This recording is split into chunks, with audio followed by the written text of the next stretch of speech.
In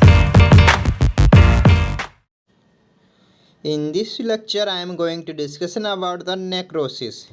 Necrosis का मतलब होता है सिंपल में सेल का डेथ बाय एनी एजेंट्स.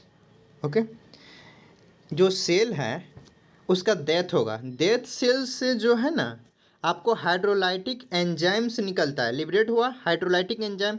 और ये हाइड्रोलाइटिक एंजाइम जो है वो टिश्यू को डिग्रेडेशन कर देगा टिश्यू को. Due to degradation of tissue it can cause death of tissue. उसके वजह से टिश्यू का डेथ हो जाएगा. इसको बोलते हैं necrosis. Okay,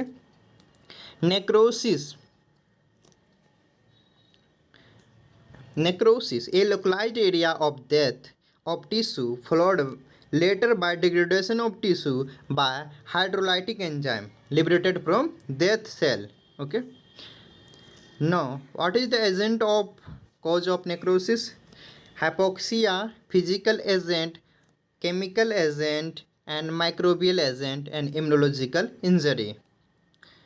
Due to this agent necrosis are occurs.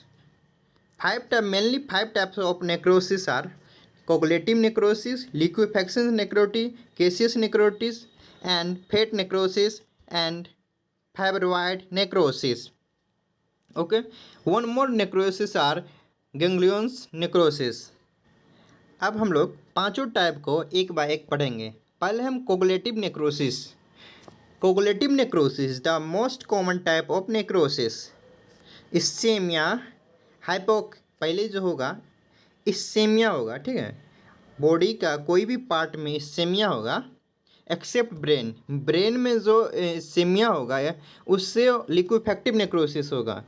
Brain को छोड़ के जहाँ पर भी इस्केमिया होगा बॉडी पार्ट में वहाँ कोगुलेटिव नेक्रोसिस होगा. इस्केमिया से हाइपोक्सिया में आएगा. ठीक है, इस्केमिया कॉज करेगा हाइपोक्सिया की वजह से प्रोटीन में डिक्रीज हो जाएगा. जो प्रोटीन बन रहा है उसका डिक्रीज होगा. ये डिस्टर्बेंस ऑफ प्रोटीन डिस्टर्बेंस होगा जिसकी वजह से सेलुलर कंपाउंड का कोगुलेशन होने लगा. जो सेल है, सेल में जो भी कंपाउंड है माइटोकॉन्ड्रिया वगैरह जो भी है वो कोगुलेट करने लगेगा जिसकी वजह से सेल का डेथ हो जाएगा. लेकिन कोगुलेटिव नेक्रोसिस में ध्यान देने वाली बात यह है कि उसका आउटलाइन जो होगा सेल का जो आउटलाइन है यानी कि सेल मेम्ब्रेन है वो प्रिवेंट रहेगा, वो प्रिजर्व रहेगा, उसमें कोई भी चेंजेस नहीं आएगा. ठीक है, बट जो उसका न्यूक्लियस है वो न्यूक्लियस गायब हो जाएगा. उसमें न्यूक्लियस प्रेजेंट नहीं रहेगा और आउटलाइन रहेगा. इसमें बस एक्सेप्शन में एक है ब्रेन इस्केमिया जो कि लिक्विफेक्शन नेक्रोसिस में आएगा, ना कि कोगुलेज नेक्रोसिस में. अब हम दूसरा नेक्रोसिस देखेंगे, लिक्विफेक्शन नेक्रोसिस या colliquative. It is commonly occurs due to ischemia injury, bacterial and fungal infections. Okay, ischemia जो कि हम बताएं कि ब्रेन के इस्केमिया में लिक्विफेक्शन नेक्रोसिस होगा. It is hydrolytic enzymatic dissolutions of cells. Due to dissolutions of cell this cell are convert into bag of liquid. इसमें फोड़ा जैसे बन जाएगा, बैग ऑफ लिक्विड. ठीक है, एब्सेस फॉर्मेशन, ब्रेन इस्केमिया और pancreatitis the inflammation of pancreas.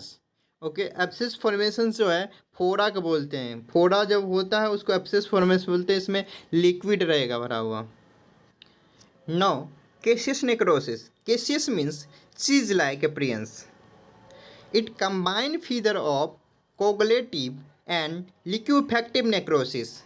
It is characterized feature of tuberculosis. This is the most important point. Caseous necrosis का अगर कोई एग्जाम्पल भी पूछे आपको तो आपको ट्यूबरकुलोसिस बोलना है. इसका मोस्ट कॉमन फीचर है tuberculosis. It can also be seen in histoplasmosis, some cases of leprosy and syphilis. Okay, fat necrosis necrotic area appears like chalk white appearance. जहाँ पर नेक्रोसिस होगा वहाँ पर हमें चॉल्क वाइट जैसे अपीयरेंस देखने को मिलेगा. और ये वाइट क्यों दिख रहा है चॉल्क वाइट? इसका रीजन है it is a hydrolytic and rupture of adipocyte. It hydrolysis and rupture of adipocyte यानी कि जो आपका एडिपोज टिश्यू है जो फेट जहाँ पर ज़्यादा रहेगा वहाँ पर. ठीक है, cause release by necrotic fat, natural fat which change into glycerol and free fatty acid, जो कि क्या किया, फैटी एसिड और ग्लिसरॉल में चेंज कर दिया, और जो फ्री फैटी एसिड है वो लीक आउट हो गया, बाहर आ गया। देन क्या करेगा ना, ये फ्री फैटी एसिड कैल्शियम के साथ फॉर्म कर, मतलब रिएक्शन करके कम्प्लेक्स फॉर्म करेगा कैल्शियम के साथ, और क्या फॉर्म कर रहा है, हमको कैल्शियम सोप बना रहा है। और ये सोप जो होता है ना, ये वाइट का कलर होता है, सोपनिफिकेशन बोलते हैं इसको, ठीक है, इस प्रोसेस को। देन इसको वाइट कलर इसलिए होता है, talc white colour. It is seen in heavy and pendulous breast and pancreatitis. ये मेनली ब्रेस्ट में देखा जाता है क्योंकि वहाँ पर फैट ज़्यादा होती है, और मेनली जो ब्रेस्ट है वो हेवी ब्रेस्ट, ठीक है, हेवी ब्रेस्ट और पेंडुलस ब्रेस्ट में देखने को मिलेगा, और पेनक्रियाटाइटिस में ये मिलेगा, ठीक है। नेक्स्ट आएंगे हम fibrinoid necrosis. It is characterized by deposition of fibrin-like materials which has staining properties of fibrin such as phosphotungstic acid and haematoxylin stand.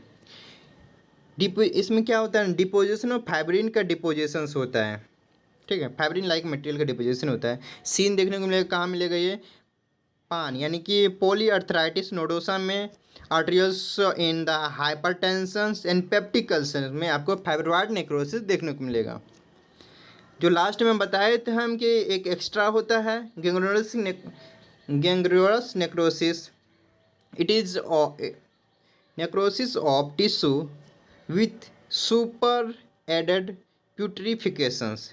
क्या है, सुपर एडेड प्यूट्रिफिकेशंस के साथ। इसका दो टाइप होता है, ड्राई टाइप और वेट टाइप। ड्राई टाइप जो है सिमिलर टू कोगुलेटिव नेक्रोसिस के जैसे होता है, वहीं वेट टाइप जो होगा सिमिलर टू लिक्विफैक्शंस नेक्रोसिस के जैसे होगा, ठीक है। इस वीडियो में हम यहाँ से बात करेंगे नेक्रोसिस के बारे में। अगर आपका और कोई भी चाहिए किसी टॉपिक की वीडियो, आप कमेंट करके बता सकते हैं। लाइक कमेंट शेयर कीजिए, अगर आपको पसंद आए तो सब्सक्राइब कीजिए। Thank you for watching.